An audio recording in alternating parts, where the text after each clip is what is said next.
إنا لله وإنا إليه راجعون كل نفس ذائقة الموت প্রত্যেক প্রাণীকে মৃত্যুর স্বাদ গ্রহণ করতে হবে। আল্লাহ তাআলা কোরআনের মধ্যে ইরশাদ করছেন। আসসালামু আলাইকুম, আল্লাহর খবর। আমি প্রথমে একটা ভিডিও বানিয়েছিলাম গাছগুলোতে সময় আমার আব্বা আজমের কবর উপরে ছিল। এই গাছগুলো আমি পরিষ্কার করছি আলহামদুলিল্লাহ। আল্লাহ তাআলা সামান্য একটা হেল্প করছিল, আমার বাবা যা করার তৌফিক দান করছেন। যে এই গাছগুলো কবরের মধ্যে ছিল।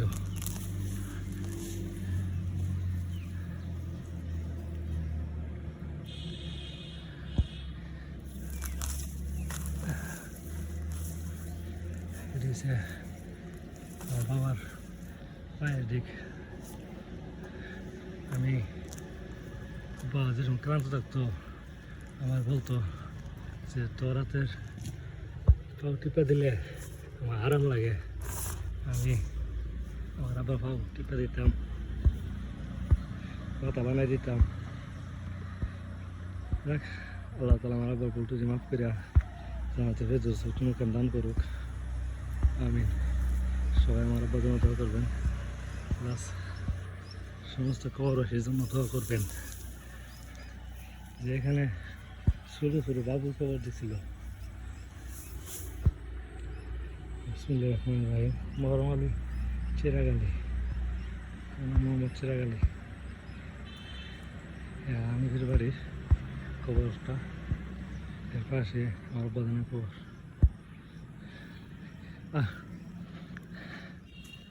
আমরা মা বাপ দুনিয়ার থাকা অবস্থা মা বাপের মূল্য বুঝি না। আসলে যে মা বাপ দুনিয়াতে থাকা আল্লাহ তার কত বড় নিয়ামত। হ্যাঁ, অ্যাকচুয়ালি যাদের মা বাবা আছে তারা বুঝতো না। মা বাবা দুনিয়াতে চলে গেলে গা, যাদের মা বাবা নাই, ইতিম হয়ে গেছে, তারাই বুঝবে আসলে মা বাবা কী জিনিস। আমাদের নবীজি সাল্লাল্লাহু আলাইহি ওয়াসাল্লাম ইতিম ছিলেন। হ্যাঁ, আল্লাহ তাআলা বলছে ইতিমকে তোমরা ভালোবাসো এবং ইতিমের জাল মারের দিকে তোমরা নজরও দিও না। আমরা সবাই আখিরাতের জন্য চিন্তা করি, দুনিয়া তো সতর্ক চলার চেষ্টা করি। আল্লাহ তাআলা যেন সকলকে সত্যের পথে চলার তৌফিক দান করে এবং বেশি বেশি নেক আমল করে কবরে আসার তৌফিক দান করেন। কিছুদিন আগে আমার দাদা ছিল ফুল মিয়া, আমার বাবা ছিল শিলিম মিয়া, আজকাল নাই।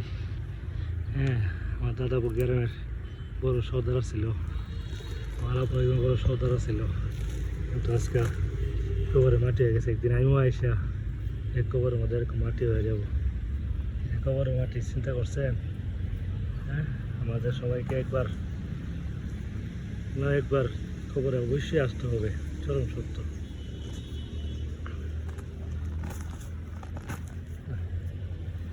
আল্লাহ তাআলা আমাদেরকে বেশি নেক আমল নিয়ে আসা তৌফিক দান করুন। আল্লাহ সমস্ত কবরবাসী মাফ করে দেন, আমাদের চমৎকার দান করবেন। আমিন। সবাই আমার আব্বার জন্য দোয়া করবেন, সকল কবরবাসীর জন্য দোয়া করবেন। ছোট বড় মুরব্বী সকল কবরবাসীর জন্য, দাদা দাদি নানা নাতির জন্য দোয়া করবেন। চিন্তা করা যায়? হ্যাঁ, আজকে আমরা যে জমিনের উপরে দাঁড়াইয়া এত বড় বড় কথা বলি, হামসে বড় কন হ্যাঁ, বড় বড় সর্দার, বড় বড় পয়সাওয়ালা, কোনো আওয়াজ নাই, জুম মেরা ঘুমাই দিচ্ছে।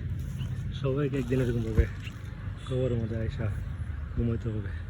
আল্লাহ তাআলা আমাদের কবরের চাওয়াল যাওয়ার সহজ করে দেখে এবং বিনয় জানাতে ফেরদৌস দান করুক। আমিন। ধন্যবাদ সবাইকে। আসসালামু আলাইকুম ওয়া রাহমাতুল্লাহি ওয়া বারাকাতুহু। অনেকে বলবেন যে লাস্টে আমার